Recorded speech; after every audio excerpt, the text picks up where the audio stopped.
Roro Oyi adalah cuilan sejarah pemerintahan Amangkurat I yang memilukan, sekaligus menjadi salah satu cermin kekejaman Raja Mataram era 1645 sampai 1677 itu. Roro Oyi adalah perawan cantik jelita tak berdosa yang kebetulan disukai raja. Namun, anak raja Raden Mas Rahmat alias Adipati Anom kemudian menelikungnya. Ia merebut Roro Oyi dari ayahandanya Amangkurat I.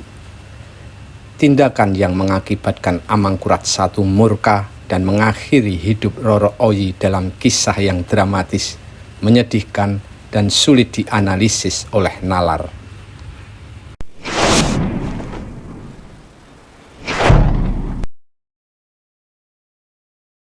Amangkurat I adalah Raja Mataram keempat menggantikan Sultan Agung Hanyokrokusumo.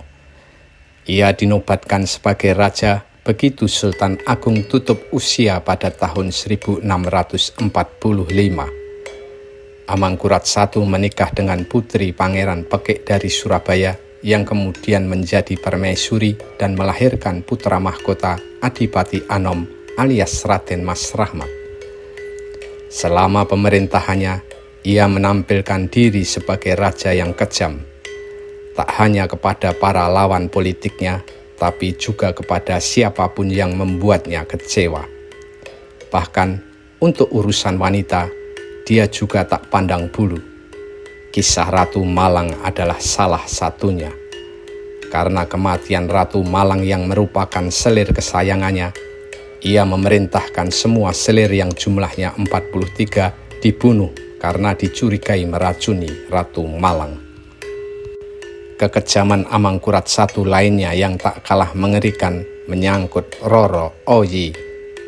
Perawan cantik yang semula dipinang sebagai selir raja, kemudian hidupnya berakhir atas titah raja. Kisah pilu yang sekaligus menjadi salah satu sisi gelap Amangkurat I ini terjadi di era 1650-an. Amangkurat I yang sudah memiliki puluhan selir masih menginginkan selir istimewa lagi. Ia kemudian meminta pejabatnya, Nonyo Taruna dan Yudo Karti, untuk mencarikan wanita cantik. Pesannya, Nonyo Taruna dan Yuda Karti harus mencari daerah yang sumber airnya harum. Jika sudah ketemu, mereka diminta mencari wanita tercantik di daerah itu. Sumber air harum itu ditemukan di Surabaya.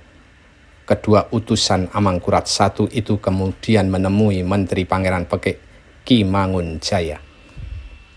Setelah tahu maksud Nonyo Taruna dan Yuda Karti, Ki Mangunjaya menunjukkan putrinya sendiri, Roro Oyi. Menurutnya, tak ada wanita secantik putrinya di daerah itu. Nonyo Taruna dan Yuda Karti kagum akan kecantikan Roro Oyi.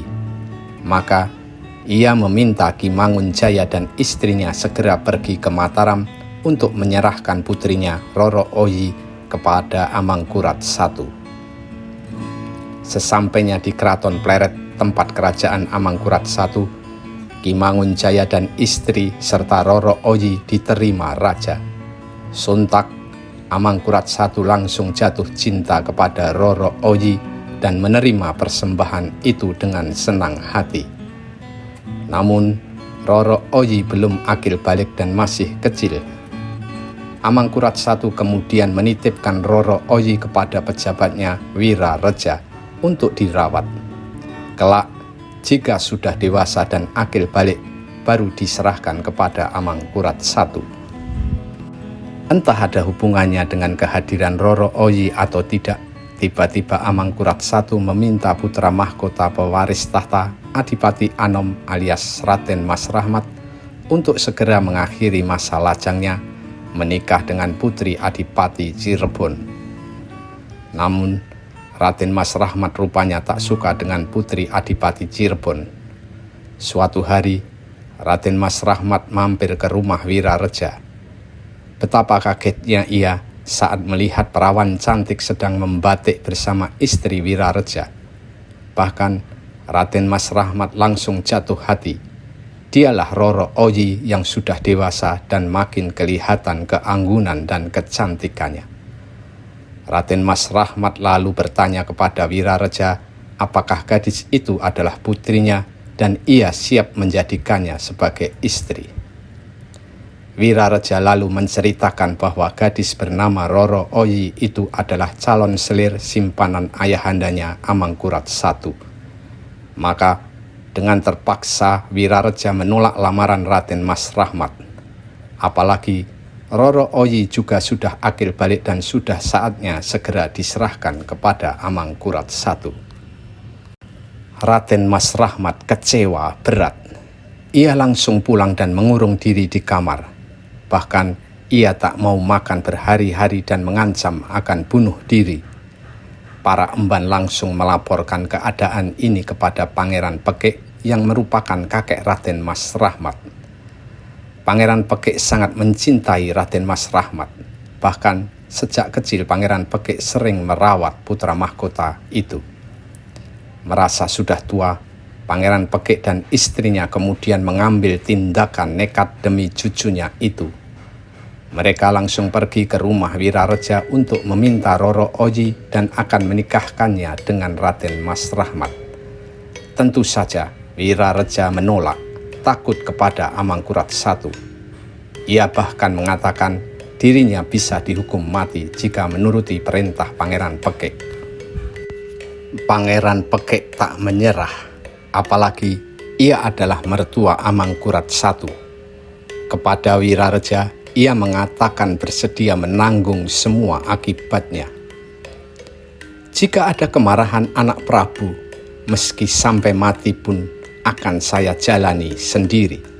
Saya tidak menyeret kamu. Ini, terimalah saya memberi sepasang cincin dan sepasang keris. Demikian desak Pangeran Pekik. Istri Pangeran Pekik, Ratu Pandan, kemudian memberi emas dan pakaian kepada istri Wirareja.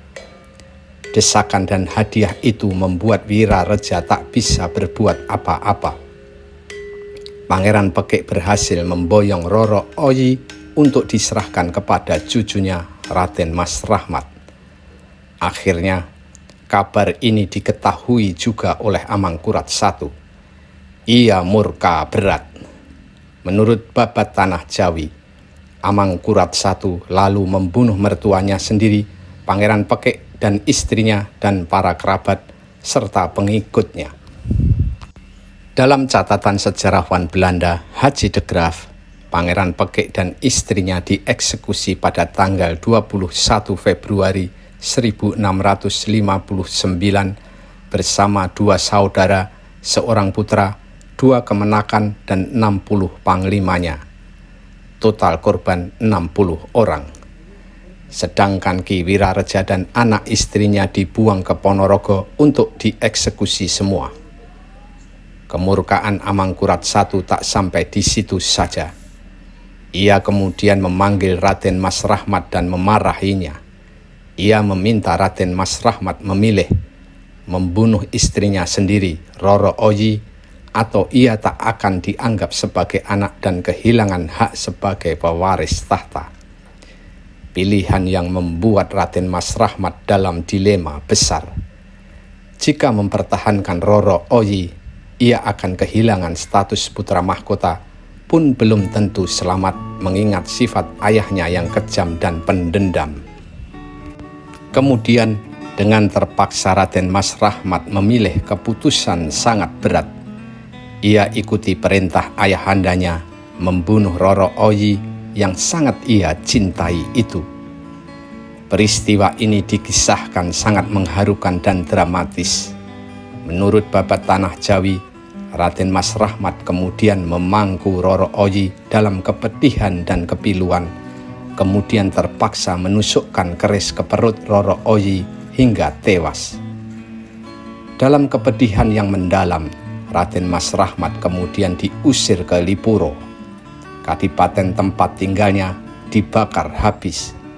Roro Oyi, Pangeran Pekik dan anak istri beserta semua panglimanya dimakamkan di makam Banyu Sumurup di desa Girirejo Kecamatan Imogiri, Kabupaten Bantul.